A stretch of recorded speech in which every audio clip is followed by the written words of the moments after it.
দেখো বন্ধুরা, এই যে আমি 1.5টা মতো লেবু চিপে নিয়েছি। এই যে লেবু চিপেছি। 1 কিলো মতো দুধ বসিয়েছি। এটা ছানা কাটবো।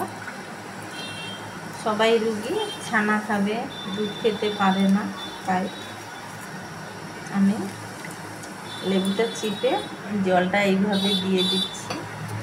দুধ ফুটে গেছে, ছানা করব। আর চামচ দিয়ে এরকম করে ফুটে দিচ্ছি ছানা কাটার জন্য। টকটা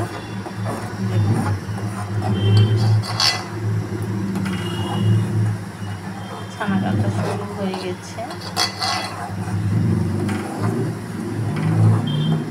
আজকে সকালে ছানা কাটিনি, তাই এখন কাটছি। চালু হয়ে গেছে কাটা। ভালো গাবগুলো করে ফুটলে একদম মোটা ছানা হয়ে যাবে। এখন পাতলা স্তর হয়েছে সবে।